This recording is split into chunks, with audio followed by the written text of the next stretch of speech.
Hey, folks, it's Mike North here on 560WIND.com. Catch me every Tuesday morning with John and Amy at 7:45. Steve Cochran in the afternoons on a Friday. And also, check me out right here every single day. And don't forget about north2north.com with other videos that we have. And check out all our wonderful advertisers. Hey, guess what? The post office, how are they ever going to get out of debt?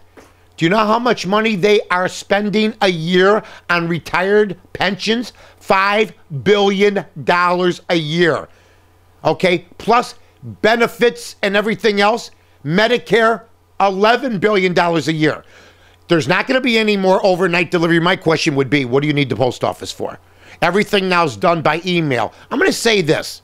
Do you remember the Pony Express? How did that work? It was great, wasn't it? Why don't we still have it? Do you remember the choo-choo train? Remember the choo-choo train after the Pony Express? Wasn't that great? Let me tell you this. The post office, because we're losing billions every year, has to straighten out its deal. If they don't, they're going to be irrelevant in 2 to 3 years. All they're going to be delivering is junk mail. Bills now are done by email. Everything that you used to get in the mail, unless you get a letter from grandma, I mean, basically you can do almost by email. Now, can the post office figure something else out? Yeah. As the head or the Postmaster General, Mike North, would say this: compete with UPS. Why are you letting them take all your business? Go up against them.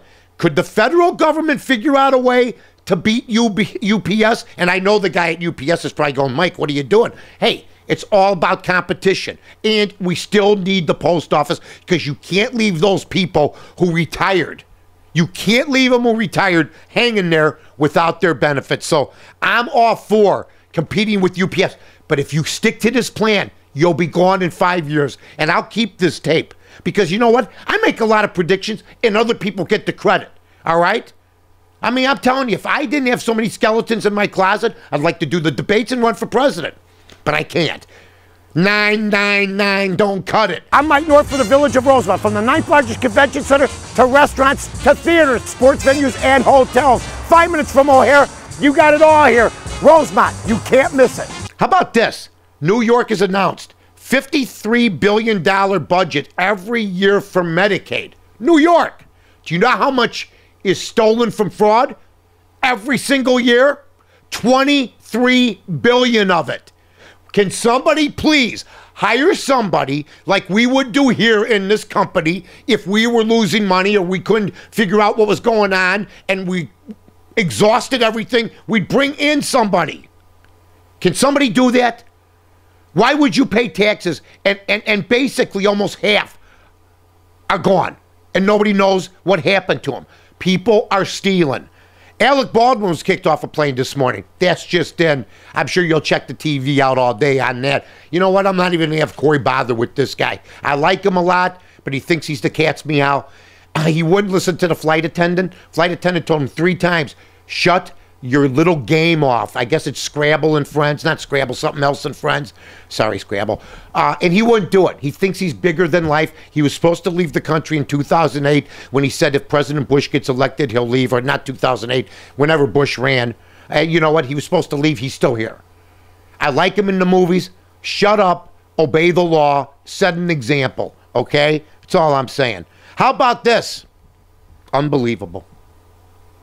If the President of the United States was coming to my high school, Sun High School in Chicago back in the day, and I was a dropout, but if he was coming to Sen and I was out of school and my friend said President's coming tomorrow, I'd go to watch him, right?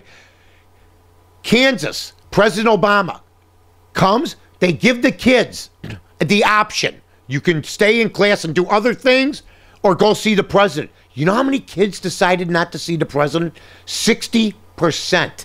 Now, I know it's a Republican state, but if the president of the United States is coming to your high school, you would think the whole school would be there. Unbelievable. That tells you how things has changed, isn't it, folks? Tells you how things have changed. By the way, Albert Pujols, now they're saying the Cubs might be interested. Are you kidding me? The Cubs would never spend that much money. They've spent a lot of money, and they've misspent it. Look, I don't mind them spending money, but I want them to spend it right. Now, they're not going to spend it when the right guy to get is Albert Pujols. They're just waiting for Pujols to sign, establish the market for fielder, and then they're going to go after, him, hopefully. We'll see what happens with that. Also, don't forget, Caleb Haney waiting for you on Sunday. It's going to be beautiful today. Going to be nice. It's fall here in Chicago. Check your listings. You've been listening to 560WIND.com. Flood Brothers Disposal and Recycling Services are professional waste haulers. Now, the Flood family is big on service. It's our number one priority, and we offer extremely competitive pricing because the Flood family is here to help you in this tough economy. Remember, at Flood Brothers, we build relationships, and the only thing we're big on is service. Call us at 773-626-5800 or floodbrothersdisposal.com.